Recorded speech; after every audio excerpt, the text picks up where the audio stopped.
Hello, welcome back to your Big Creative Life podcast. This episode will be coming out in November, which is insane. I'm recording this at the end of October and just in shock about how fast time is flying. I'm trying to get a few. November's going to be a busy month for me, so I'm trying to get ahead and batch record some podcast episodes so that I can just feel like have a little bit more space in November. It just feels like November always goes fast as well. So. Okay, but I want to touch on something in this episode that I've been experiencing recently, and that is like, okay, what we're going to talk about is what to do when you're bored of your book, which might sound funny, like if you're not a writer. I don't know, I feel like people have this perception who aren't writers that you just like absolutely love your story and you want to like spend all of your time with it and it's your baby and everything's lovely, but honestly, sometimes you do just get sick of it a bit. I'm not quite at the point of feeling bored with my story necessarily, but I am the book that I'm editing. But I am at the point where I'm just like kind of over it, honestly. Like I've just spent, I get to this point with my writing, with my books, after I've done a lot of editing on it. It doesn't happen for me in the drafting process or the initial part of editing the book. It happens after I've been editing for a while and I'm still editing and I'm just like, oh, I just want to be done. And I get this sense of frustration and impatience and I'm just sick of it. I'm just over it. And I start thinking about a new project. I start writing something new and I'm like, no, I want to focus my efforts here, but I can't totally because I have to finish edits to my book. This is where that hits for me. You might experience it differently. It might come at a different point for you, or you might never experience this, and that's fine. Maybe it is just a bit of dissatisfaction with your book or your writing process or your characters or something. Like maybe it's not you full on hating your book or being super bored of your book. Maybe it is just a bit of like, I'm not really enthused about working on this right now. So wherever you fall on that spectrum, hopefully the tips in this episode will help you kind of get back into the swing of things, because here's the thing about writing. We can't let our feelings, our mood, our emotions dictate every step of the process and when we work on the book. I mean, yes, it's important to take those into consideration, but sometimes you just kind of have to like woman up and sit down and work on your book when you don't really want to, especially if you're on a deadline for something, or you want to get your book published, or you want to do whatever's next. Sometimes you just have to like push yourself, muddle through it, even if you're feeling bored or frustrated or impatient or whatever. So, like me, in my case, I'm finishing up, actually not finishing up. I finished it yesterday. I have to email it to my agent, the latest draft of my manuscript. And I'm going to do that after I record this podcast episode, actually, because I have a couple of bullet points I need to address and write in the email to her when I send her the draft. But I'm going to do that. So I did finish my edits, but I have been, just at this point of like, not really wanting to work on my edits, but needing to do it. And so,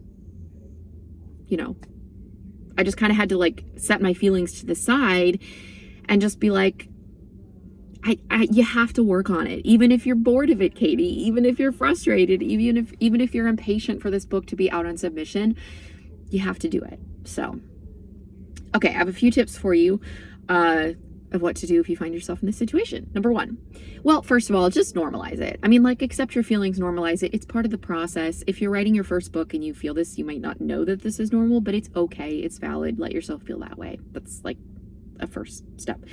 Okay, but tip number one I have of what to do.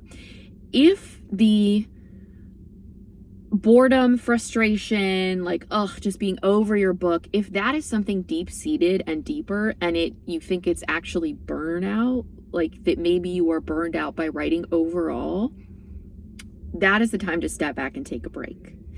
If you're just doing some mild procrastination, you're kind of dragging your feet, you feel a little bit bored of the direction of the story, that's not usually a sign that you need to take a break. But if it feels chronic, if it feels like it goes deeper than this, if you are dealing with a lot of other things outside of writing that just make it feel impossible to work on your book, that is a sign that you might be experiencing burnout. And taking a break, letting yourself rest and just not think about your book at all, that might be the best thing for you. So I wanted to mention that first, because how you tackle this issue is going to depend on if it's burnout and something deeper or not. Because I can give you tips, but if you are truly experiencing burnout, then it's not going to be enough to just like, oh, push through it and, you know, try these other little hacks. You've got to address what's going on at a deeper level than just trying some little hacks or whatever. So that's tip number 1 to remember. Tip number 2 is to start something new. Now I want to explain this because it sounds obvious, but here's the thing about starting something new.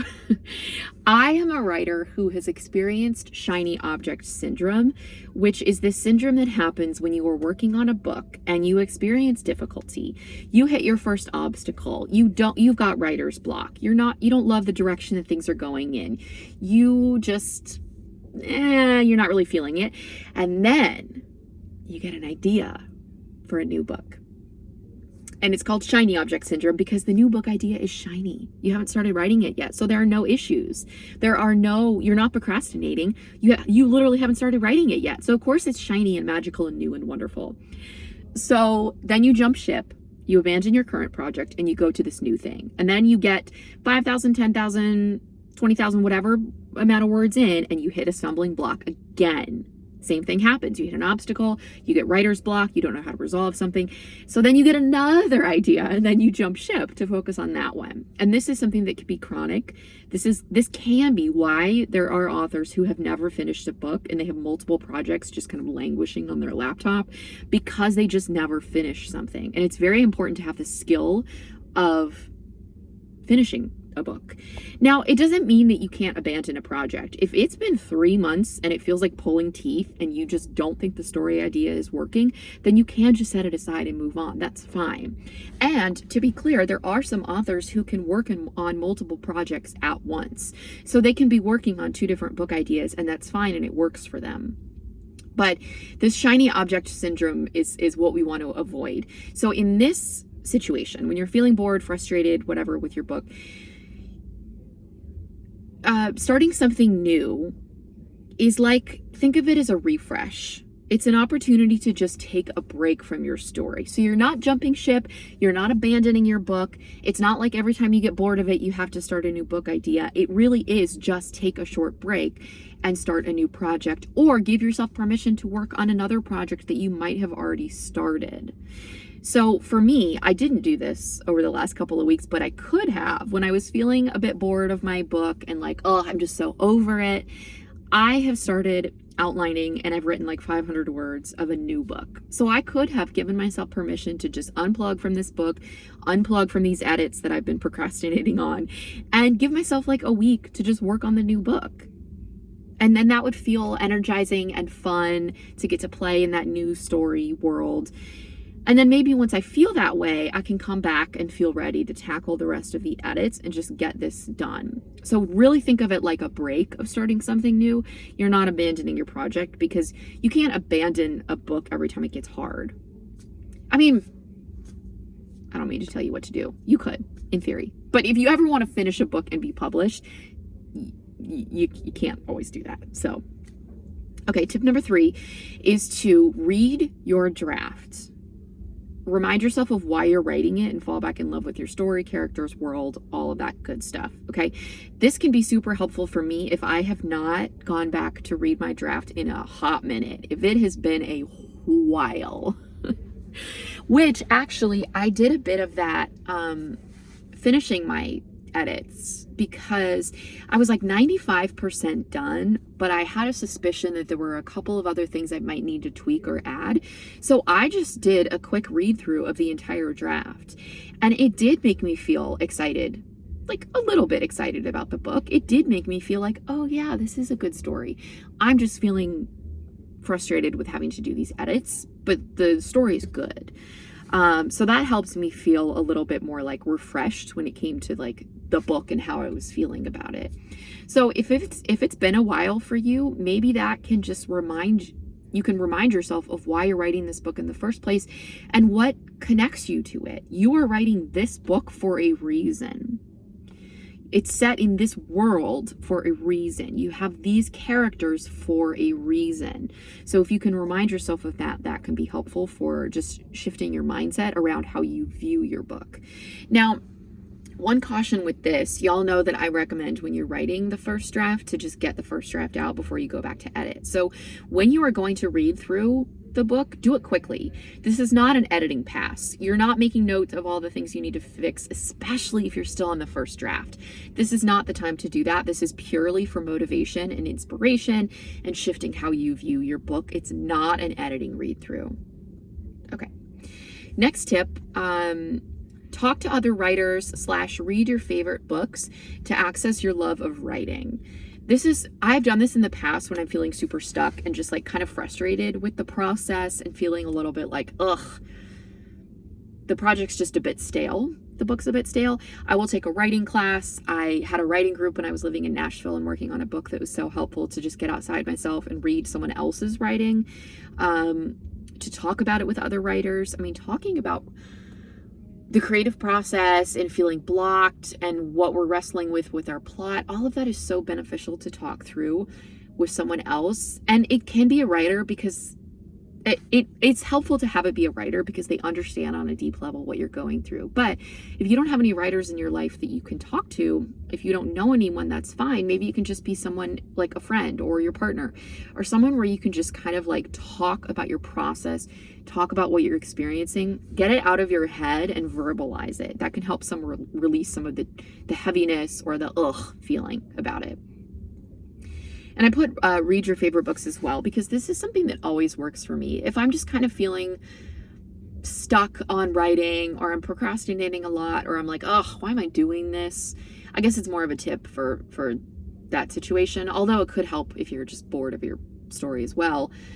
Reading in my genre, I don't do a ton of that when I'm drafting. Actually, I generally read outside of my genre, but giving yourself permission to read something that you love, reading fan fiction, reading books you loved as a kid, just anything to tap into that feeling of why you're doing this in the first place. The fact that you love reading, you love books, you love storytelling.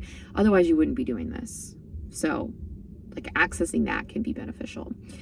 My next tip is to try writing a new scene that will never make it into the book. This is also, I guess I'm realizing this now, a lot of these tips are also helpful for writer's block. Even if you feel like you love your story, but you just have writer's block, these tips could still help. But they can help spice things up if you're just straight up bored of your book. So this could mean, like I have, at this point, I'm done with edits, but if I were feeling this sense of frustration and, I'm over it, and boredom with my book, I could take my characters and write a scene 6 months before the book opens. It's never going to make it into the book. It's not important, but I can just write a moment that maybe was referenced in the book or that I think had a profound impact on the characters. Just write them in a different setting or different situation. I mean, this is beneficial to help you understand your characters for sure. But it's just a way to like shift, to spice things up, to make it feel fresh, is to put them in a situation they wouldn't normally be in, or just write something that takes place before or after the book ends. That can be helpful too. Okay, and then my last tip, this is where I'm gonna hold your hand when I say this, but fucking buckle down and do it anyway. This is like the tough love tip, okay? I had to get so real with myself when I was like whining and dragging my feet about these edits. I just had to get real with myself and give myself some tough love and be like, what? You don't need to be putting this much of a fuss up about your edits. Like, just fucking do it. And I did. And it didn't take me that long, and then I felt fine afterwards and like relieved, and it wasn't bad, and I actually kind of enjoyed it once I got in, because I could see that all those changes I was making were making the story better. So you just got to do it anyway. It goes back to what I said at the beginning. Sometimes if you're on a deadline, you want to publish your book, you want to get on to the next book. If you're feeling so bored of your book and it's done, it's written, and you're in edits, that can be motivation, like dangling this carrot of, ooh, writing a new book once this is done. Like you just gotta buckle down and do it anyway. It's sort of, well, not sort of, it is like going to the gym. Like sometimes you just gotta go work out when you're not necessarily feeling it. And you can set a limit for yourself. You can say, I'm just gonna do 10 minutes, or I'm just gonna put on my workout clothes and walk for 5 minutes. And if I truly am not feeling it, I can leave. But at least open, and the writing equivalent of this would be like, at least open up your computer. At least open up your manuscript so that you can look at the document. Even if you don't do nothing else, you just set a timer for 5 minutes and read over part of it. Okay, fine. Better than nothing, you know? But yeah, you just got to do it. This is why I hate the advice of like, oh, only you got to wait for the muse to hit to inspire you, and only write when you're feeling like in flow and everything's magical, because that's just not the reality of publishing.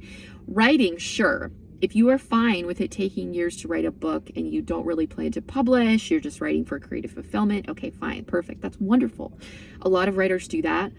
But if you do have a time constraint, you gotta write and think of it as like another job almost. I've heard authors who have day jobs talk about this. Like they will clock in to their job. I'm putting that in quotes because it's not their full-time job, but their gig, I guess, as a writer. And for some people, that's an hour before they start work 3 times a week. You know, you get to set the schedule. It's up to you how often you do this. But thinking of it as it's not optional. You have to do this. Because for me, I will just say that what's exhausting about all of this procrastinating and like, oh, I'm just over it. I'm so sick of this. I just want to be out on submission with my book, blah, blah, blah. It's all the mental chatter.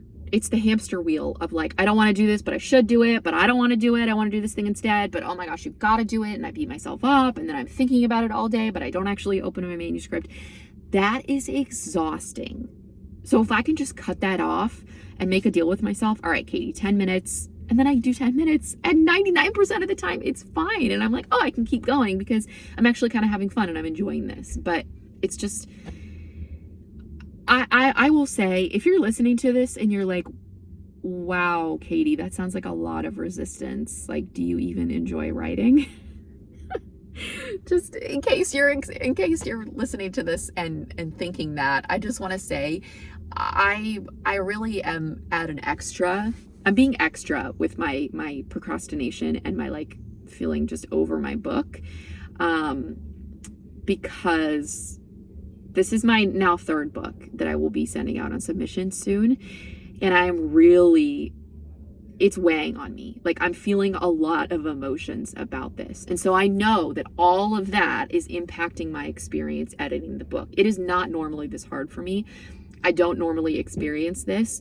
It is purely because the stakes feel high for this, and I feel stressed, and I feel like, here we go again. I'm getting ready to send another book out. What's going to happen? What if this also doesn't sell? So there's just so much going on in my brain and my body related to this that makes it feel harder. That's why I have this extra level of resistance to it. I promise I do like writing and I do like editing.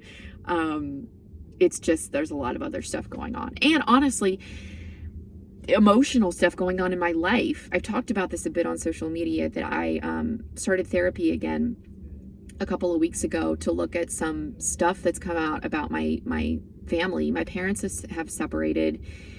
It's just, there's a lot. Like I'm dealing with a lot with my family, and looking at some things that happened in my past, and like kind of trying to make sense of things, and looking at the impact that this stuff has had on me. And it's heavy. It's a lot of heavy work. And it's making me feel like I just don't have as much capacity for my book as I usually do. I've had to kind of prioritize like work. It always takes priority over my book, because I don't have to work on there's no deadline to when I need to get these changes to my agent. I need to focus on client work. That's like the priority always. And then also my daughter, like she's a priority. My husband, like my family is also a priority. So those two things will often push my book back. And I've just had to learn in this last month or so to just be really gentle with myself while I'm doing all of this therapy and this deep work. Because it's a lot emotionally, like my brain, my body, it's hard. So it makes sense that I just don't have as much capacity for my book, and I'm feeling like, ugh, I'm just over this. Because it's hard and I'm doing hard things in other areas of my life. So anyways, that was a bit of a tangent, but I just wanted to explain that in case you're listening to this and like, what? Does Katie even like writing? I promise I do. There's just a lot of other stuff that's going on to make it harder. But look, I have gotten over that feeling of being bored with my book. I have gotten over that feeling of like, ugh, I'm just over this book already. I want to be moving on. I feel really good about it. Doing that little read through helped me kind of, I don't know, see it in a new light and appreciate it more. So yeah. And one other, I wrote down a little note, but then I didn't end up reading this, but I actually want to go back and read this because I do think it's important to look at. So when I'm talking about feeling bored of your book, I don't mean like the experience of reading it makes you feel bored. Because if you're reading your book and you're like, oh, the actual plot is boring, that's something different. Then maybe there is something that you need to fix in the actual book with the plot, the characters, the pacing. Maybe it's just something isn't working, because if you're bored reading it, then readers are going to be bored reading it. So I'm talking more about like if you just feel bored of your book because you've been working on it so much and you feel frustrated and you feel like you're over it. So it's more of a mindset thing, not the book actually being boring to read. So just want to mention that too. All right. I am happy that you're here. And I'm going to just send this draft off to my agent, and fingers crossed this will be it. She'll do a little polish on it, which might take a little bit to go through sentence by sentence, just to make sure that everything is consistent. There aren't any big like errors that we need to fix, cleaning up any like grammar stuff that needs to be cleaned up. And then after that, it will be on submission. So we're not there yet, but we're closer. We're one step closer now that I finally got my edits done. So I'll keep you all posted. Thank you for listening.